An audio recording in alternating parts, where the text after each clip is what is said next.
Hello, my dear church boys, and welcome to another episode of St. Robert's Day Game Pickup Podcast. I'm recording this in a park in the beautiful city of Budapest in Hungary. I came here to coach a student that you probably know from our group chat if you are a member there, Mario, our Italian plumber who's been doing day game for a while. He was stuck in Prague for several months after we did infield coaching there, and I decided to do a podcast with him because I love how his story shows how you learn day game gradually, step by step, and you go from not knowing anything about day game to getting laid in a very, very technical way. Sometimes when guys come on a coaching, some guys are really technical in their mind. They've watched a lot of material, and their thinking is very structured, and they kind of understand everything already. All they need to do is implement it in field. And sometimes the students, when they come on coaching, they get laid really, really fast. But some of them go back to where they're originally from, and they stop day gaming because there is no one to push them, there is no one to tell them, come on, go do your 10 sets, go do your 25 sets a week. But Mario's story is different. Mario is a guy who had tried day game before. He started practicing before we met. I gave him tasks, we had a Skype call. We met in Prague, I coached him there. He kept working very hard on small technical things to get better and better and get better, and he got better and better results, but still no lays. And I could see him being at a level where he just has to improve a little bit more, and he will understand and know the game and will be able to get laid. And now when we met here, he almost got a same day lay on the second day here, and then got a same day delay on the third day when we were here. And I could see all the small things he fixed, and when I told him to fix them, he really improved them. So I think this interview is an amazing look at a guy who learned day game step by step instead of just coming, getting coaching, getting successful fast, but then going home and maybe not doing that many sets anymore. Before we start this interview, a few announcements. Well, first of all, you know that I do this podcast once a week or once in 2 weeks, depending on how busy I am with infield coaching and with Skype coaching. So if there is anything more I want to share with my audience, and usually there is, I do that either by sending it out to my mailing list, or I post it in our Day Game Church Telegram group chat, where we have around 170 guys from all over the world. So if you want to be sure you don't miss important announcements like cities I'm going to, or new ideas, new videos I'm putting out, then be sure you're signed up for the mailing list and you are in our Day Game Church Telegram group chat. You can join both the mailing list and the group chat by going to my website, strobert.blog, that is strobert.blog, and filling any of the forms on the website. You will immediately be added to the mailing list, and on the welcome email you will receive a link to join the group chat. And an important thing about coaching, as I said, I sometimes see guys come to the coaching and they haven't done any sets before, and then they come to the coaching, they maybe get some success, maybe get some lays or some numbers and dates, and then they go back, and it's really hard for them to do sets on their own. And that's why a while ago I created a program called 25 Sets, which is an 8-week long online program which takes guys from maybe having never done any day game sets to doing 25 sets in a week in 8 weeks. And I decided to give this program for free to anyone who signs up for infield coaching 3 or 5 days, whichever you prefer. And the idea is very simple. I want to give you an opportunity to prepare for the coaching, to do some sets on your own, to learn overcome approach anxiety, to build this habit of going out, so that when you arrive for infield coaching, you are much more ready, and so that I am sure that when you will go back home, you will keep day gaming, you will keep going out, you will keep learning, and you will keep getting results. If after listening to this podcast, you decide that you want to give Budapest or day game coaching a try, then I've decided also to change the way I start working with infield coaching students, sometimes you have to really understand whether infield coaching is the right thing to do. And a good way to do that, as I've explained earlier, is to just simply get a Skype coaching session where we either talk about your story and what you want to learn in game or what you should start with, or if you're already going out, then we would work with some of your recorded infield sets, go over them, and you could see whether you like my approach to day game and whether infield coaching is the right thing to do. And I decided to offer a really simple thing. If you think you might be interested in day game coaching, but you're not sure it's the right thing to do, what you can do is sign up for 1 hour Skype coaching call. We will do the call. And if after the call you decide that you like the way I coach, you like my approach to day game, and you think that working with me is the best option for you, then the money you paid for the Skype coaching call will be as a partial payment for the infield coaching. So basically, you get the Skype call for free if you decide to sign up for infield coaching afterwards.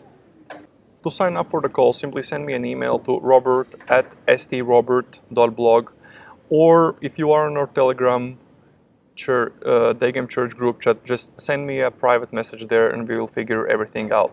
Well, with all this being said, let's get down to the interview with Mario.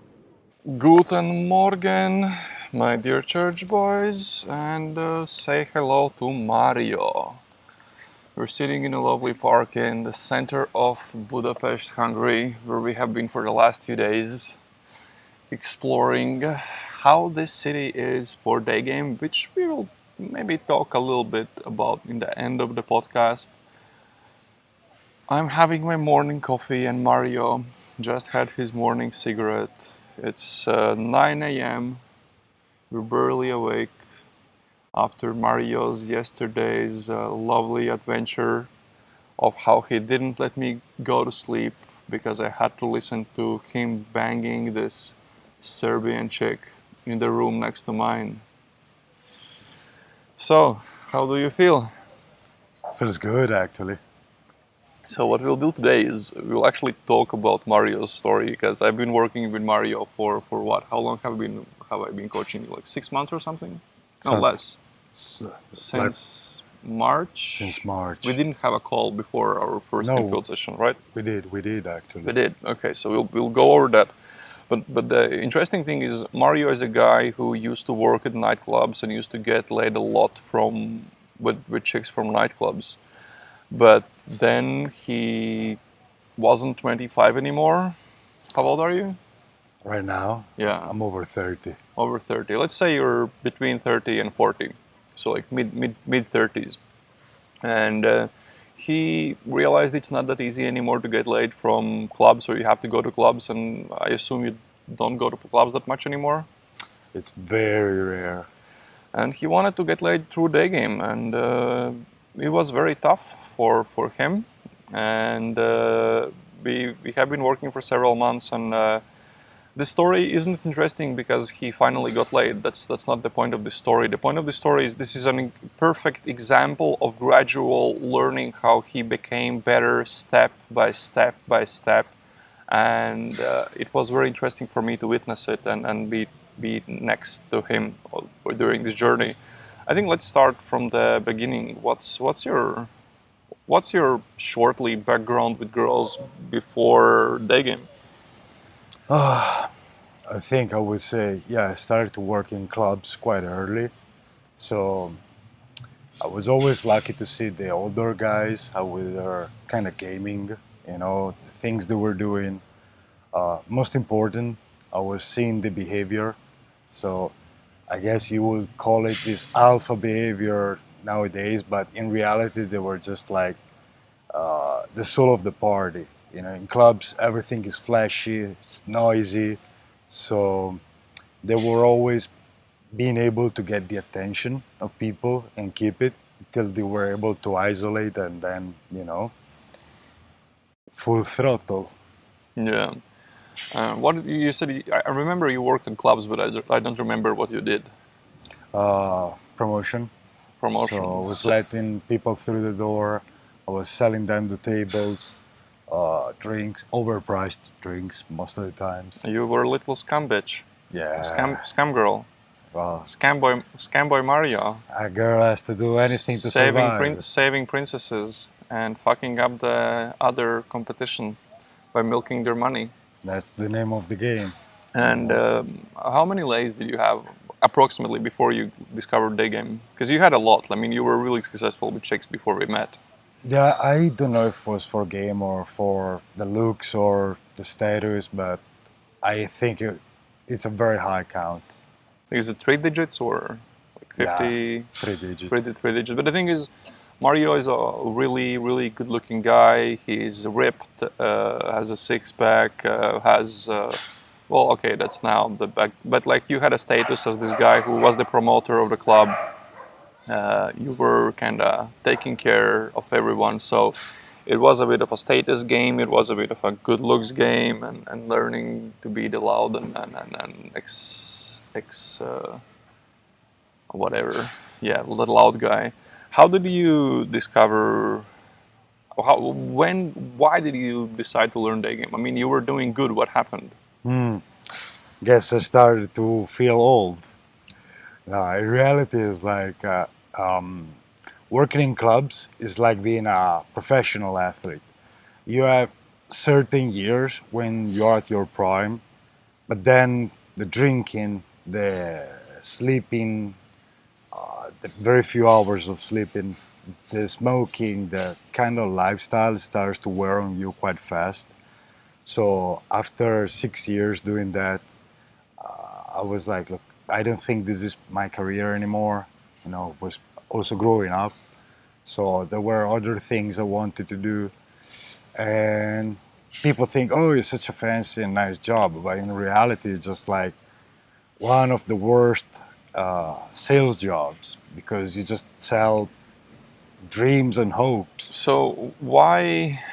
What happened with delays? So how did you get from banging club chicks to realizing you need day game in your life? Uh, I started to think, look, if I don't want to go to clubs, what I want to do?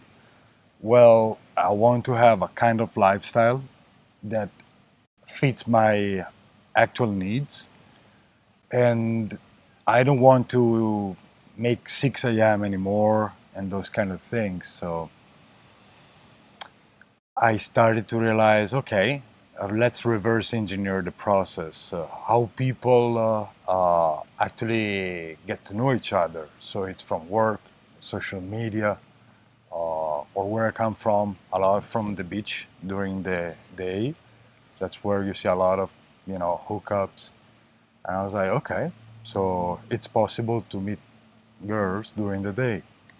Okay, and we actually, when we were getting the coffee, we realized I don't remember how we met. So do you remember how we met? Because I don't. Yeah, I heard your interview on somebody else's podcast. Okay, on Tom's. Well, I'm not gonna make names, but I'm pretty On sure Tom people. Torero podcast.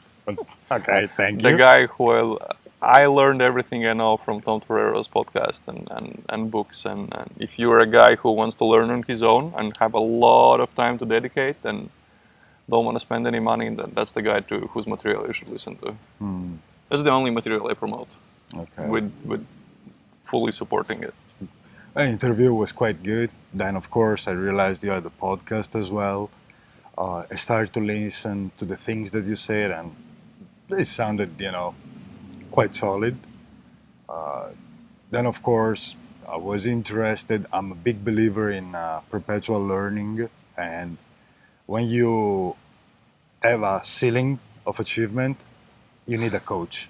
It's either in, I don't know, weightlifting or sales or whatever. You need somebody that actually tell you, look, you're doing this wrong. This is the correct technique. Go and execute now while I watch you.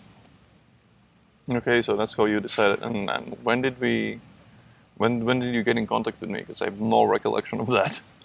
I think it was New Year. It was this year, at the beginning of the year. I was probably in Prague. No, you were in the US.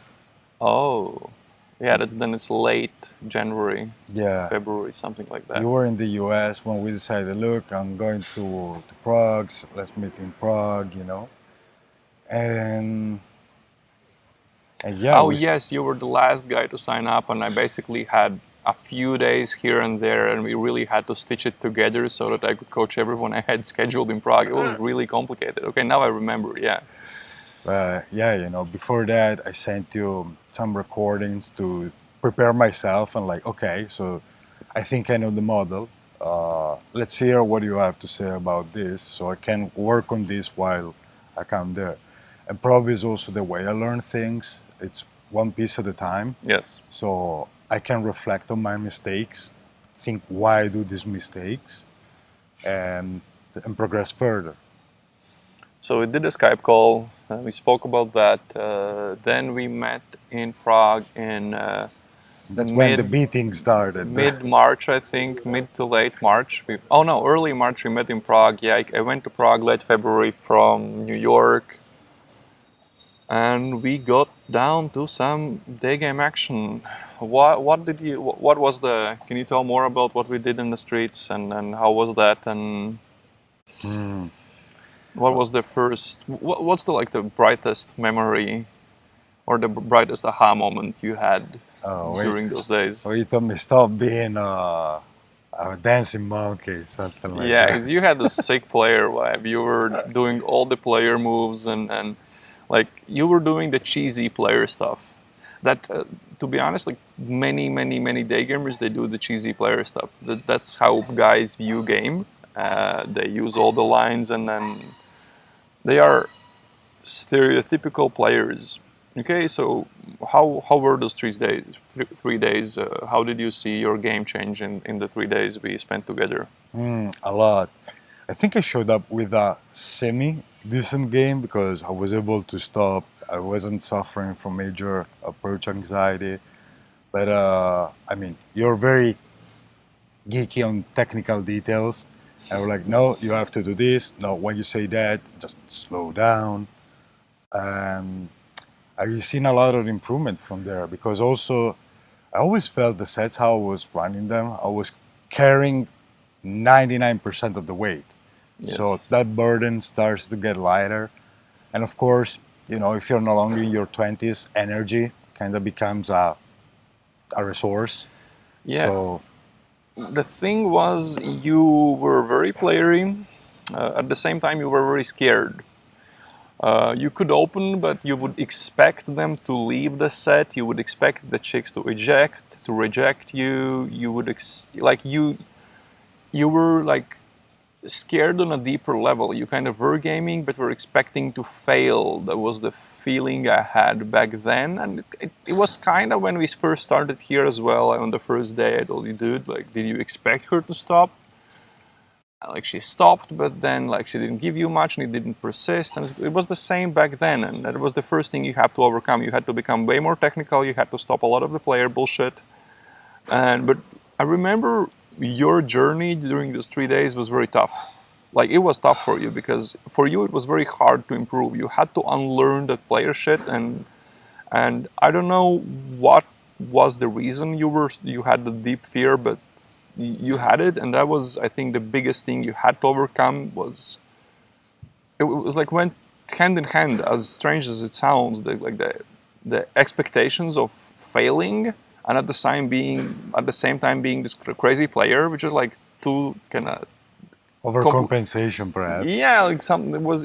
So what happened after the 3 days? Oh, so I went back to Riga. Lucky you. Basically, COVID started in when they had first cases of COVID. Then, that's when I think you saw me open that really hot Russian 2 set that lived in Prague. It was like evening-ish. I think it was with you. Maybe it wasn't. And on the next day, they closed the schools. They closed everything. And one day after they closed everything in Prague, I went back to Latvia, and a day after that, they closed everything in Latvia. So COVID was fully on. What happened to you? Well, not only the schools were closed, but also the airport. So, let's say had an interesting hangover, you know. But you could have went back to. You had an option to go back, but you would have had a mandatory 2-week quarantine, and you made a conscious. It was a decision to stay in Prague. Well, I made. Ah, fuck. We used. I'll edit it later. Chief? So you could have went back to the country you were living in, but you chose to stay in Prague in lockdown. How was? I think that was the biggest thing that hurt your progress in game, because you've spent 3 days together. Now you kind of have the pretty good basics, and you could. By the way, during those 3 days, did you get any dates or not? I don't remember. I think you got some dates. Well, actually, I went on 2 dates. No, one was a date and one was an Insta date. I managed to pull both back at home, you know, start to undress, you know, the usual moves, and they all snapped back to reality. And they were like, "Oh, sorry, gotta go." Well, that's the thing about the lay yesterday, because I told you, like after your lay yesterday when we were talking, having a beer, having a Corona in our kitchen, I told you that what you did was very, very risky, and in many cases, chicks will stand up and leave if you do that. So that's still something you should consider, I think, and then escalate slower once you're back in the apartment. So you did get a few dates and a few pulls during the coaching. What happened during the lockdown? How did your game improve? Or Oh man, still get stress out of that. PTSD? Yeah, still get flashback. Because everything, it was like the first month, it was like full fear mode, panic attack for everyone. And I was in a building where it was just Airbnbs, and the whole building, like 5 floors, completely empty. So I couldn't see human beings. Women, I was going out to buy groceries. Everyone was like almost in a biohazard suit. So human touch, let's say, was very minimal. And you kind of go castaway, you know. You're just like you and Wilson. So Yeah. And what happened with day game sets? When could you get back to doing some sets? How much time passed?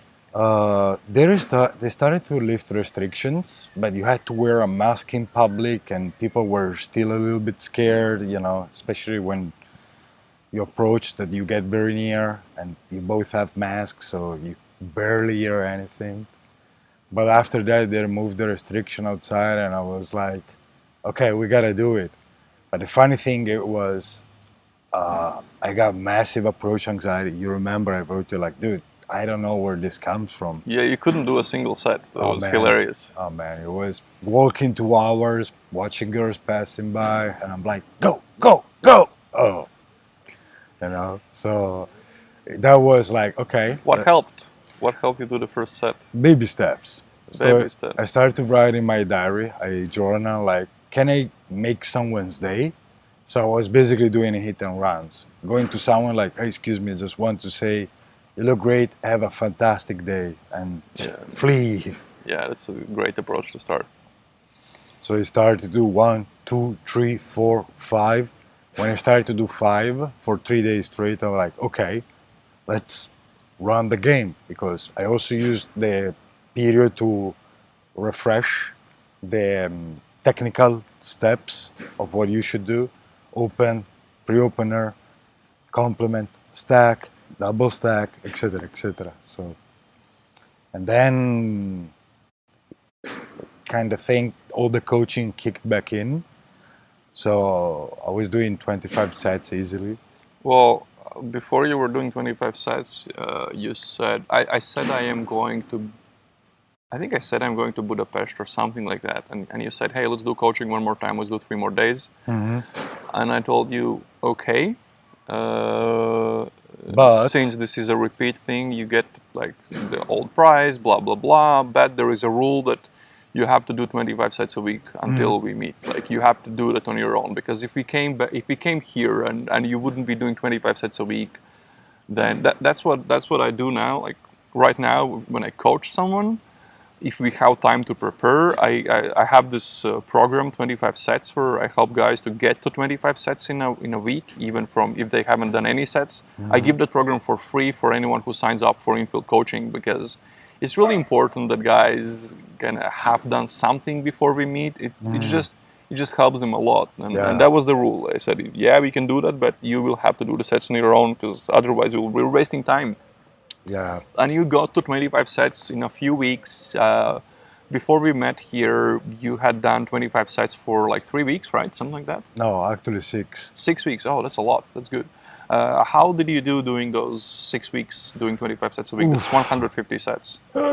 Man, the first ones, if you remember, I posted, I'm a little bit geek as well. I am a huge believer in KPIs. So I was measuring, all the reactions. Not in the proper way, but, keep it simple so you can still do it. At the beginning, it was a disaster. Like, it's quite hard to get harsh blowouts in Prague. And I remember I had a 13 blowout streak. And I was like, okay, this is the universe telling you something, son. And all of a sudden I was like, look, what I'm doing wrong. I'm approaching without balls, for example. So I was starting to open more strong. Did I send you that podcast? What Day Game is all about and why everyone sucks at it? No, but About I like remember. showing your balls to the world? No, but I remember that at the end of the day, yeah, I mean, if you open very weak, what do you expect to happen? Yeah. I mean, I believe in masculinity, not in the toxic one, but in masculinity in general, And I'm like, look, if you show up weakness from the get-go, how is it gonna go later? So get strong, open better, and then I started to get more positive reactions of the open. But that's where the real fun starts, the real stacking. And I was like, I'm running out of things to say. Crap. So, So any dates? Any success? Because that's the thing. Yeah, because you had some dates. So tell the stories about man. your dates in Prague during this time. You had 2 near misses when we did the coaching, and then you had a few more. Yep. A total of 5. And I was like scratching my head, like, what I'm doing wrong. I mean, So can you go over them one by one, just so that I know what was the progression, and guys can hear what was the progression from one to the next to the next? Well, I lost some numbers because of very poor texting, and you've seen some of the texting that I do, and that was very valuable. Like, what is the meat of the conversation? Hey, let's touch upon texting a little bit. What was the missing part in texting? Because you had the courses from daygamecourses.com. You had watched the texting basics, texting advanced several times. So what was the missing part? What was the missing information? Why did you keep sending like those texts about nothing and conversation about nothing? Because, well, yeah, except for the technical rules, like 1/3 of the time and all those kind of things.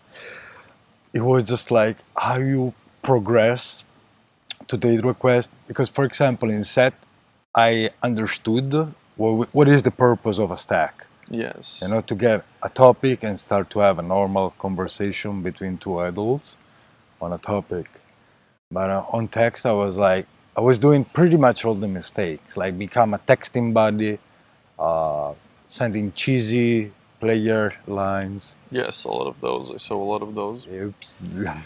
And there was a lot of conversation about nothing and like a little leading in conversation. So you send a funny ping, she responded, then you kept talking about that funny hee but nothing thing. It was like an attraction material. There was like no real conversation, and that's what a lot of guys do in sets.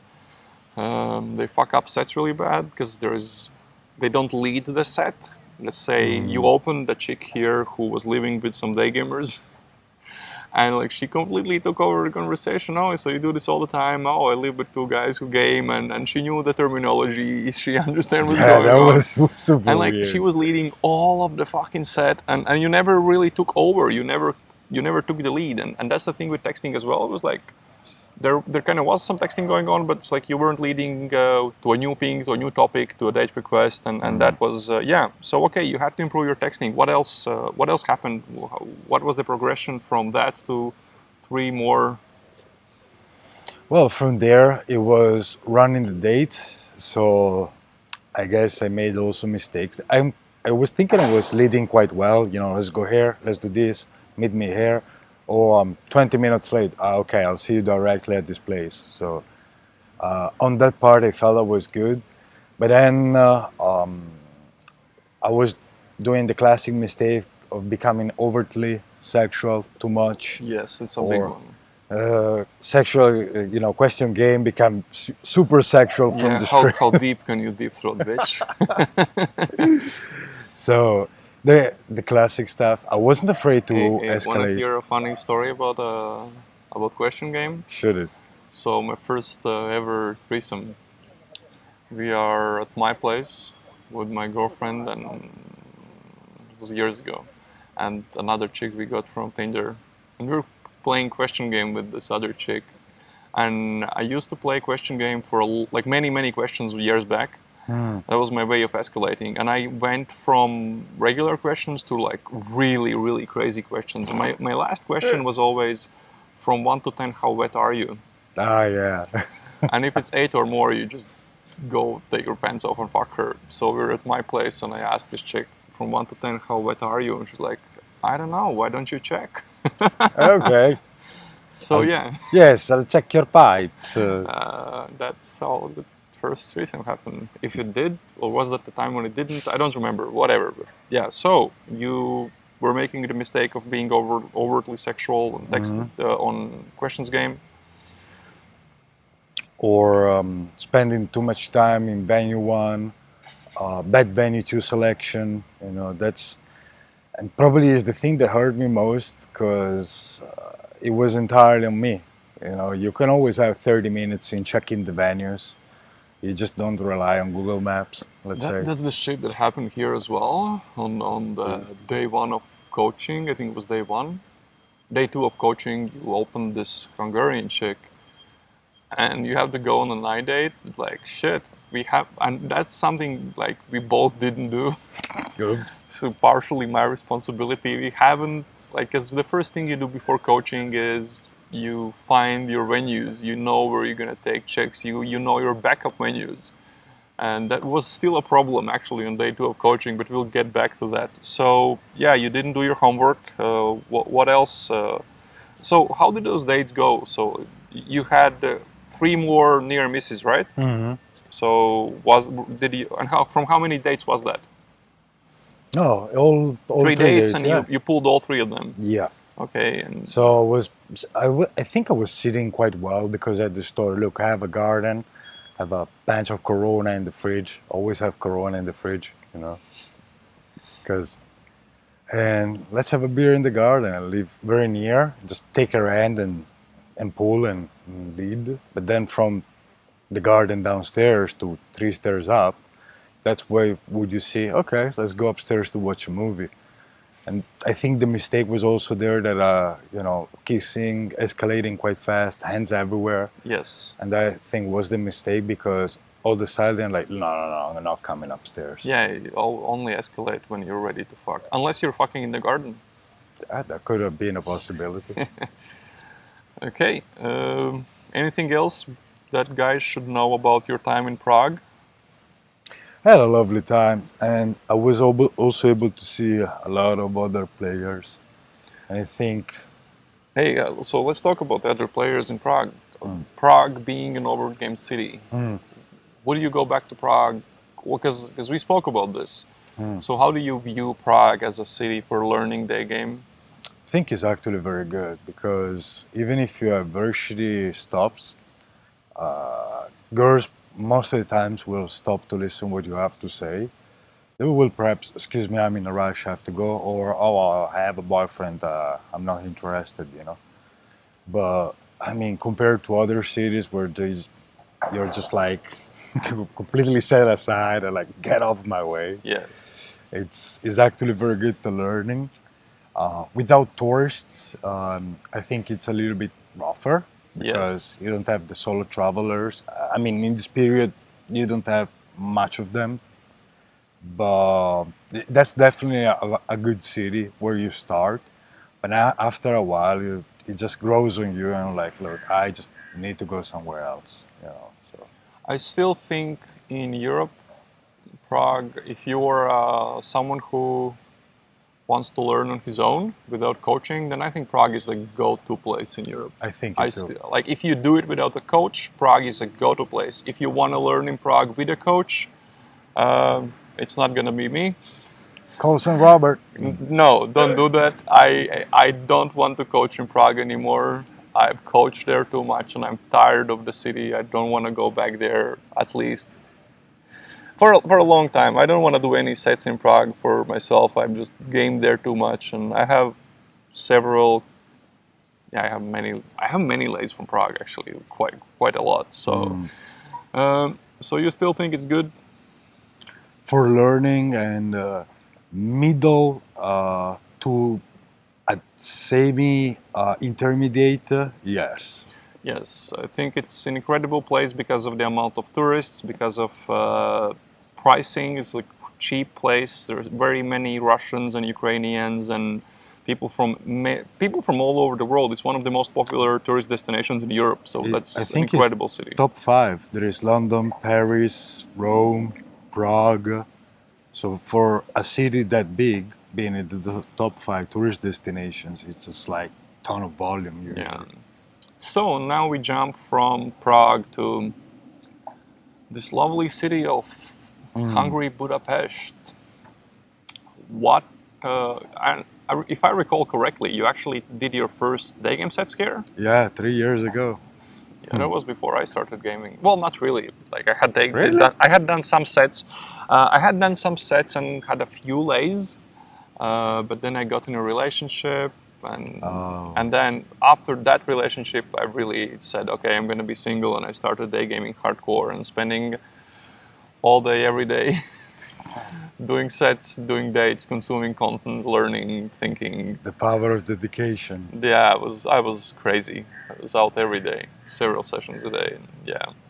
So, what were your first impressions of game in the city? This time or 3 years ago? No, now, right now. It's very interesting. I still need to crack the volume code, meaning... we have to know the day, but we kind of have cracked where to be at what times right now. Yeah, I think I have Pretty, a good, we I think have I a have really good good idea. feeling. Yeah, we have a really good feeling where to be at what times. It's different than other countries. Here it's definitely different because the city part where the offices are is different from the city part where shopping, where the shopping street is. So you have to know where, and like there are a few main pedestrian areas where people go from like metro to somewhere. Like you just have to understand those areas and where to be at what time, and it's very different from all the cities I've day gamed in. Yeah, it's quite different. For example, Prague, you know, where all the offices are. So you go out at 12 and there is the lunch break time, or people have late classes at the uni. So you get the feeling going quite well. Here it's definitely different. Also, the period is different from winter. So how were the first sets here? the first 5 were quite awful, to be honest. Well, I was also stressed with the microphone thing, you know. Yeah. Like some dude listening to your sets and like you have, and this is by the way a very common thing.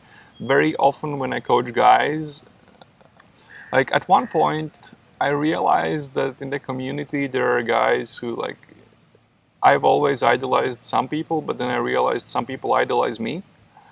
And it was really kind of weird for me. And then when it's still weird sometimes. Praise and Robert. No, it's really weird when it happens. But how it fucks up the coaching side, it doesn't fuck up, but it's like in the beginning, it's like the first session, they want to perform well so that I would think their game is good. I'm like, dude, don't worry about it. My job is to help you fix your game. You don't have to perform. I mean, your game probably is shit, and my job is to help you fix it. So let's drop the stress and oops, get discharged. Yeah, so yeah, that's what happened on the first day. You wanted to perform well, but the first 5 sets were shit, but then it kind of took off. You got some numbers, you got some Instagrams. What do you think about quality of women here? It's interesting.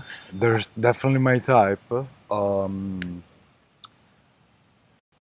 I still have to see the stunners, you know, the super tall Russian catwalk model type. Yeah, there's a different type. They have like they have a lot of like It's a little bit sevens. mixed. They have a lot of sixes, but like a different of not. Let's not do numbers. But they have a lot of beautiful chicks here that are like they're beautiful, but they're not hot. A lot of that. Yeah. But then they have like it depends on your type. For my type, there's a lot of my type. Very tiny, Petite. yeah, petite, with tits and with asses, and this is definitely my type. How do you feel? How open are they to day game? Oh, that's an interesting thing because they're definitely open. Because I don't think I ever got a harsh blown out so far. I don't know. I mean, they're interesting when you stop them. And it's so funny that they always say, "Oh, you're the third guy comes talk to me today." Yeah. So there are definitely guys, but I don't think it's necessarily day gamers. There are day gamers. I've seen day gamers, even though like there are no tourists, but I know there's local community and shit going on. They're definitely day gamers, but the culture here is people are going out, people are partying, and in the evenings you can see a group of chicks out, a group of guys out. You can see those group of guys trying to pick up those chicks, and like this is the culture here. It's very outgoing. They're like partying. At the same time, they're used to sex tourists. They're Yeah. used to stag parties from UK and other countries, and you can kind of feel that sometimes you open a chick and he's like, no, I don't speak English. Nah. And you realize that she's been open, she's seen day games, like not her first rodeo, and She knows the spiel. yeah. So what else can you say about how they reacted to day game? I would say still quite well, even if they've been open. And like you said, I don't think it's necessarily digging guys because it's an outgoing culture. So people speak to each other. You see, even in bars, in the local brewers, they have these big tables. So they assume that people will socialize, Yeah. I think the reaction is still well. Of course, you need to know what you're doing because otherwise it doesn't matter where you are. It's, of course, not as hard as the certain cities in Europe, but it's not. It's quite a good place. Would you call it a pussy paradise? Definitely not. I would never like.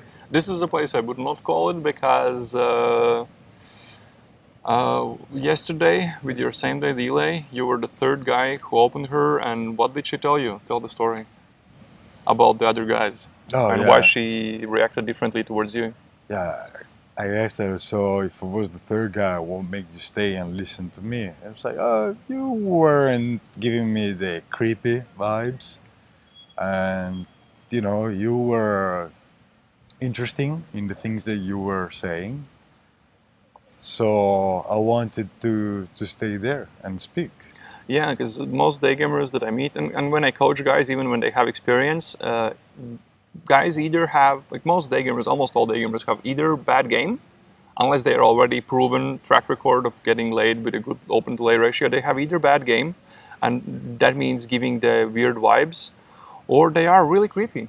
Like because they have those player vibes, they don't know how to lead the conversation, they are kind of shy, or like those are things that have to be fixed. And when you fix, those are many small nuanced things in sets, and when you fix them, all of a sudden it doesn't matter how often she has been opened before. So I think the idea with this city is if you are a new day gamer and you want to come here and get laid on your own, this is not the city to go to. No, definitely not. But if you are not just experienced, if you are really good, then yes, this is a city to go to. And I think this is a very good city for coaching.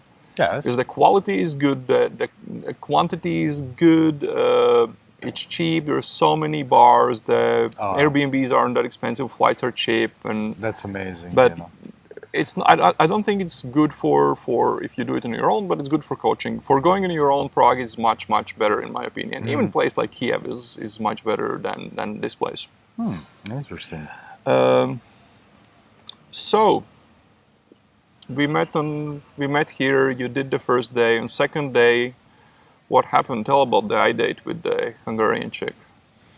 I was, running down the street and I see this very tall. That's also my type. I really like girls with long legs. If they have big booty, it's even better. Oh, she had a huge booty. Yeah, I was like, So just, front stop, say the spiel, and you start to have the classic checklist. Okay, no job, nothing to do, nowhere to go, no, no meetings, nothing scheduled. Let's go for a night in. Yeah, I showed you, like, go for a coffee. I thought, honestly, but by the way you held your end, I thought it was beer time. I was like, oh, that's a little bit early, perhaps. But It just means go for a night date, go for a drink. yeah, I picked it up and I say, okay, let's go. Let's have a coffee, And the idea, yeah, was to do a 3-venue model. And then we started to have wine too. Yeah. Well, yeah, you went for the first place for a coffee just to see, and she immediately told, when you said let's go for a coffee, she said, yeah, now you have to know I have a boyfriend. Yeah. But I couldn't understand whether it was like, yeah, but this is friendly, because it wasn't. The set was good, she was on, she was investing, so it was on. And I think it was like, just so that you know, and that was why I told you to change venues and to lead, just to see how compliant she was.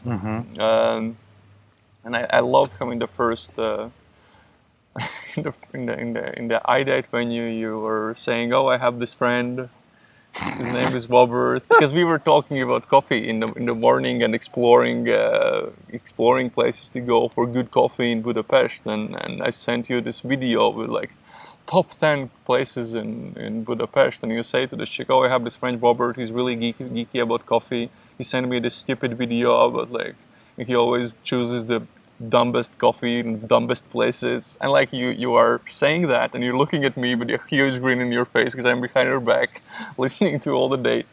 That was fun. And yeah, then I said lead, see whether she's compliant, and you went for wine. You went for wine. Yeah. What was the mistake you did there? I took a bottle. You took a bottle, yeah, because never take a bottle in the first venue, because that means it's going to be a very long first venue. Maybe second venue, if you want to get a bottle, that's fine, especially in a place like Budapest where it's cheap. And she got pretty tipsy fast. I sent you a message, don't get her drunk, she cannot hold her alcohol. Yeah. Plus, I don't like when someone, a little bit of alcohol is fine, but when someone starts to, wee. But you were drunk. You were drunk. Me, myself? Yeah, you said that, oh, dude, I'm pretty drunk.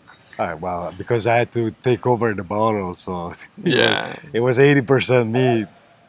So you did the first venue, and again, we couldn't really. You did some very nice verbal escalation. You did the question game. You did some nice physical escalation, like hand sizes, which you didn't go for in the beginning. Went for it afterwards. You did that. What was the thing with the thumbs? The thumb wrestling match. Thumb wrestling. Yeah, that was actually really good. You had some really, really nice physical escalation moves, and at that point I wasn't sure whether you should go for one more venue or should try to seed and pool. And I thought it's always safer to do an extra venue, because that would have been really fast. It was like a bit more than 1 hour into a date, 1 hour 20 minutes. It was a bit too fast. So we agreed that you should go for one more venue. Yeah, and you went exploring. Yeah, because we didn't have the venues figured out. It was like, okay, and you said, I don't know where to go, but I'm getting cigarettes, I'm going for one more venue. And I said, okay, I'll find a venue. And I fucking ran to find a venue. And while we were getting the cigarettes, I found a place, send you a picture, location, go there. And it was really nice with booths and pretty dark, and had wine. And, amazing location. And the problem was, in the first venue, I was sitting right next to you guys. So that chick looked at me like 7 fucking times, and I couldn't go and sit in the second venue because that would have been weird. And so I was standing outside. You were doing the venue, you were doing physical escalation. How did she react to physical escalation and everything you did in venue 2? She reacted extremely well. All the lights were green, always, escalating physically, verbal spikes. She was investing most of the time in the conversation, or even going into deep topics, revealing personal details that, you just don't say, hey, this happened to me in my life. So I thought all the boxes were checked. You had the pool. Yep. There were two problems. One, you did not have condoms and you had underwear on your bed. The apartment wasn't ready for pool. Yeah, So- let's say the logistics department has to be improved. You know? Yeah, so I went back, I cleaned up the room, put the condoms in your desk drawer. And the second thing, your pool was kind of off. You wanted to say, oh, let's just go watch some Netflix, which is not a good idea. Yeah. Because that's basically saying let's go and fuck. You have to have plausible deniability. You had to improve your seating, the way you speak about seating, about stand-up shows. You missed an opportunity to say I'll show it to you later. Then you had to do it again. The place was ready. How did you go for the pool? What did you say? I just say, well, let's go. And we started walking and say, but what we're gonna do? We'll see. But did you say you're gonna watch the stand-up show? Yeah. I say, look, it's still early. Let's go watch. Since you haven't seen it, let's go watch it. You know. That's when I said, let's go. Okay. Yeah, that's fine. If she's on the edge, you have to keep walking. You have to just lead and go. On the way to the apartment. Yeah, that's what also happened? that's when I made a mistake because I was thinking about what to do. You know, like okay, go to the apartment.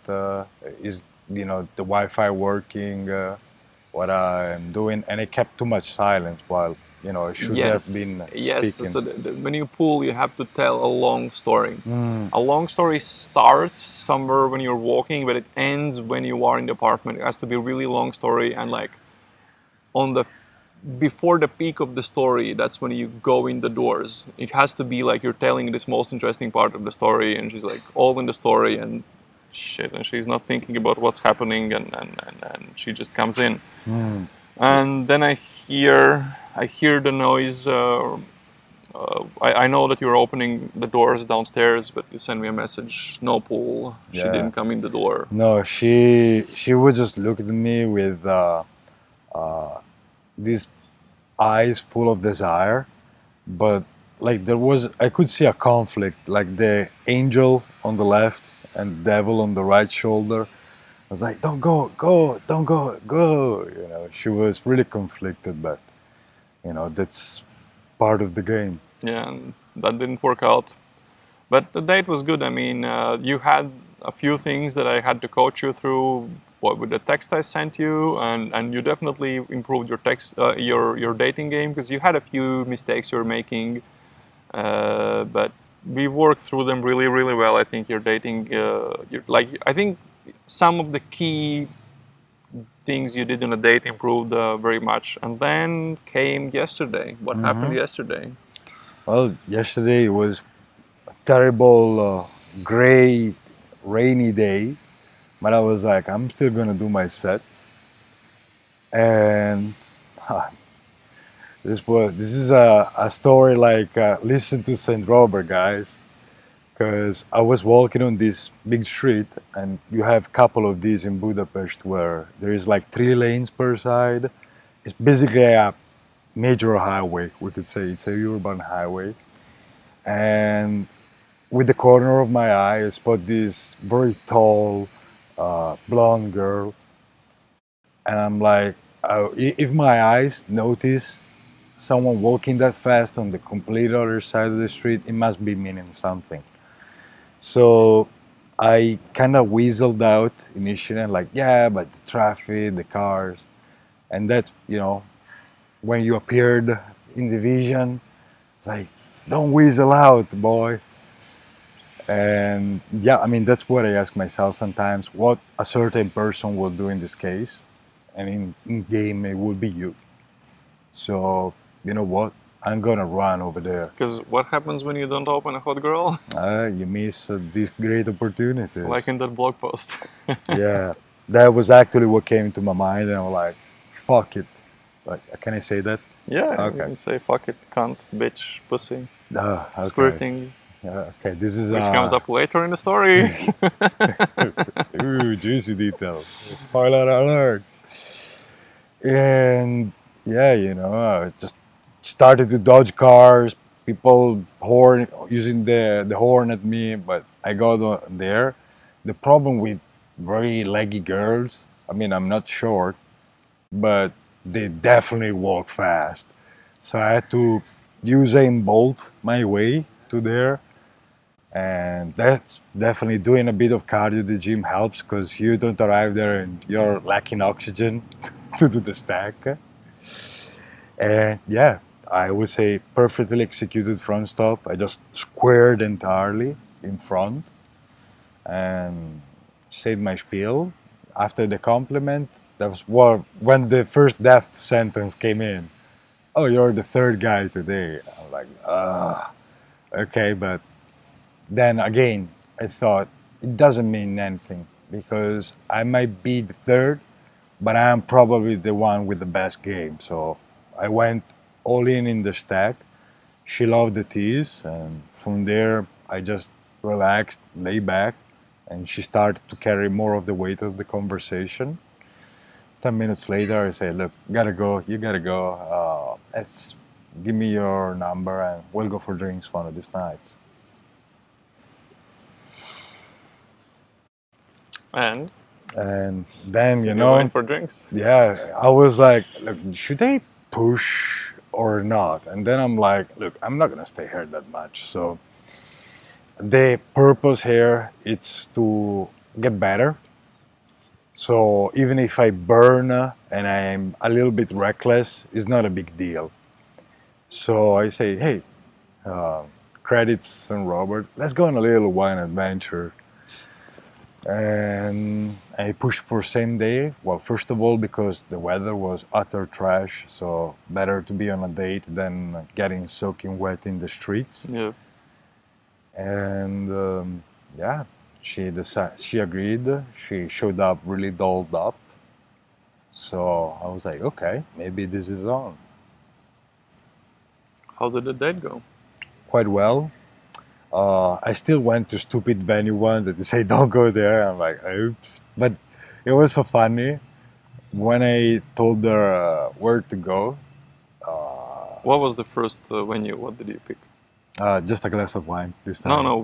Was it the same venue you used on a night date, or? Yeah, Oh, fuck that venue. Yeah, it's a tourist piece of shit place. it was the nearest one I Yeah. had. And then I mean there were a couple of it was going well, you know. I went inside to pay and go to the toilet. I see from the window was a table of guys. One of them all of a sudden turns, you know, the head over the shoulder and makes a comment, something like this, and I'm like, you know, you're walking into dangerous territory, son. And then when I got out, I started to stare at him like with death eyes, and they stopped it right there. So I decided, you know what, let's go. Benny 2. Benny 2, unfortunately, a brew house that is closed on Sunday. I still have to understand how that happens. And then I had a little bit of a panic attack, like, oh my God, where do I go? I don't know any place that is near. Then all of a sudden, I had this when we were walking the day before, I remember seeing this dark place in the bar district that they were selling happy hour wine. I'm like, oh, that was gonna work. So just kept talking. I didn't do the mistake of the eye date.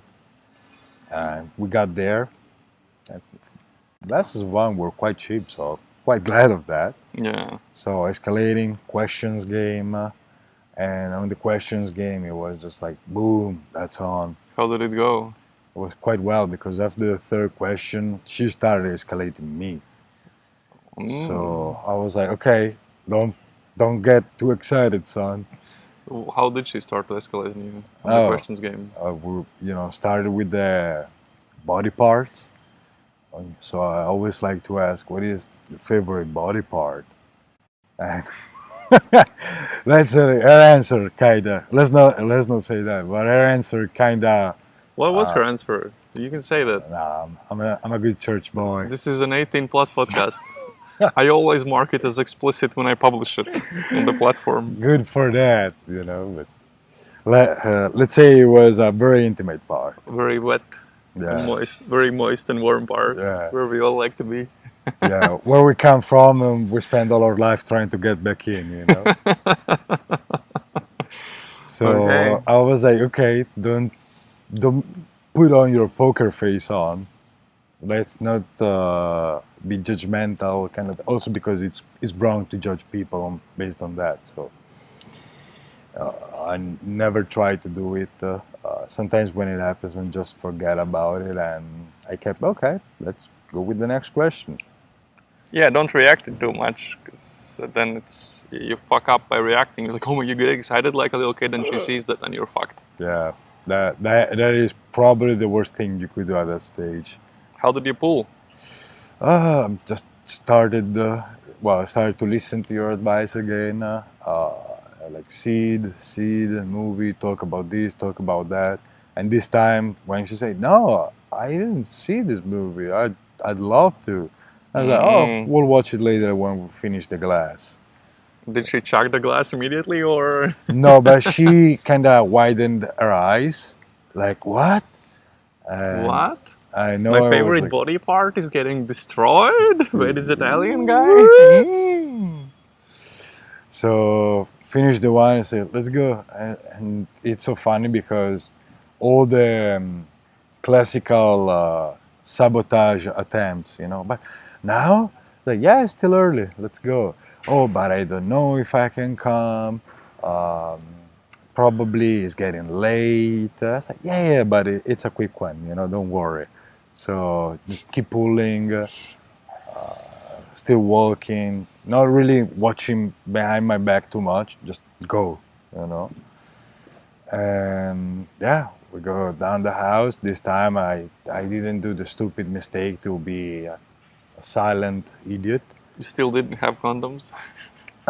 Yeah, because apparently supermarkets here, they're not allowed to sell them. Which, What? what is free market, you know? They're not allowed to sell condoms. Yeah, they don't sell condoms and cigarettes in the supermarket. Incredible. What a supermarket has to sell? Booze. So they want more kids in this country. Yeah, that's a good idea. Someone has to pay for the pensions, you know. Yeah. So you pulled home. Mm-hmm. I send you a text. Don't rush. On off. Mm-hmm. But when it's on, you know where to put your hand. Mm-hmm. And I'm laying in the bed. I'm watching. Because we had shitty Wi-Fi, I had to stop watching Netflix because I was worried that if I watch Netflix, then maybe your internet connection would be too bad to watch something. Mm. So the only thing I had on my laptop was Californication season 1, and I'm watching that. And around 25 minutes after I hear you arrive in the apartment, I start hearing, "Oh yeah, yeah, ah." I start hearing this chick moaning like crazy in the other room, Yeah. and goosebumps all over my body, and I'm just like, yes, I'm proud of this boy. Thanks. Finally, because I think you're like, sometimes when guys come for coaching, some of them just like, there are guys that are very technical by nature and they've explored all the theory before coaching, and then once I push them, they kind of get successful really fast, and then they go back home and they don't do shit. They don't do day game. More like a big part of the guys go back home and they stop. They don't continue day gaming on their own. That's why I try to get guys to do 25 sets a week before we start coaching, to make sure they can actually keep it doing on their own. But you kept doing it on your own, and you kept progressing like one small step at a time. And that's the thing. Like you had a very linear progression. And I told you when we arrived here, you're like, oh fuck, I haven't gotten laid for like 3 months, or how much was it? Oh, Like even man. more. Dry spell before we met in Prague. Oh, so that's like March. Yeah, since March, since Yep. and mid-February, you haven't gotten laid. Yep. And I've already made public that if you don't get laid, I'm quitting coaching. But This kind of saved the career, huh? I told you that I see the linear progression, and I see that like your skills are almost there, and you're like on the brink of like, you're like, Yeah. you just have to step over the edge, and boom, it's gonna happen.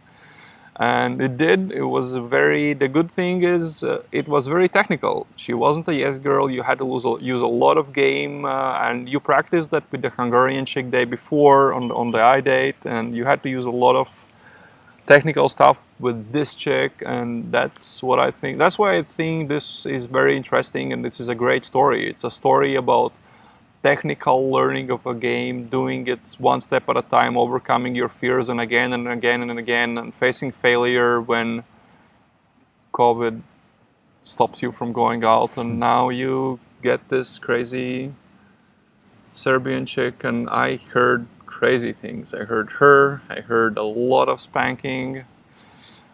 I know there was a lot of some face slapping, choking with a belt, spitting in her face, anal fingering involved in this lay. Well, let's say there's, another Italian that lives in this city that is a big inspiration to a lot of Italians. So, shout out to Rocco, Oh, Rocco lives in the city? Yeah. Rocco Siffredi lives here? Yeah, in Budapest. Oh, I might have a story about him maybe another time, but let's not go there today. Yeah. Well, how confident are you right now about this not being a one-time getting lucky type of thing, and your ability to keep going on with day game and being successful, getting better and better? I'm extremely confident, and I tell you why. Because this didn't happen because I was doing drunk game in a club where you kind of have, and this were my pre-day game 95% of plays, let's say, where you kind of have a feeling of what's working, what structure you need, what kind of skills you have. I know what I have to do, but most importantly, I know why I have to do it. I know how to do it, or how to manage if I make a minor mistake, how to fix that. And yeah, I mean, at the end of the day, I think I have value, and I know how to deliver it now. So Tell the analogy, the car analogy. I love that analogy. yeah, I always thought that people over criticize game, especially mainstream media, but game is like the wheels on a car. Your own value as a man is the engine. So you can have a huge engine, but if you don't have the right wheels, you're not gonna transfer that torque to the ground, Yes. and the car is not gonna go. And same is, even if you have the best wheels, so you know all the theory, you listen to all the podcasts, you do all the blah blah blah blah blah. Even if you have game, but no value as a guy. Yeah, I mean, if you're a fat, back-nearded, living in mom's basement guy, I mean, what kind of interesting life you have? Yes. I mean, you you don't need both. travel, you don't do any particular hobbies. It's stuff that you need to work on yourself, And I think that's the big dilemma that's going on right now in the in this dating community, or whatever we call it. It's not even dating, but there are guys who say you must build value, which is their approach to it is bullshit. But it's true that you have to build value. But their idea is whenever it happens in chat, I basically call those guys out and tell them to shut the fuck up. Because whenever it's, just build value, like lift, and no.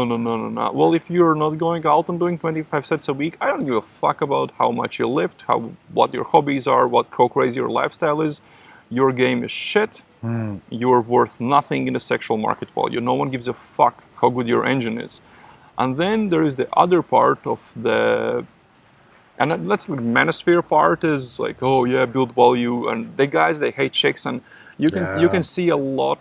You can hear me calling out guys a lot about texting. Oh, this chick meant this, she meant that. And I called you out in texting as well. Oh, she tested me. And it's like, always assume a chick means something good. Yeah. Because if you assume she's shit testing you because she's wants to test you and wants to see what she can get from you, it just shows the world that that's the attitude you are used to getting from women.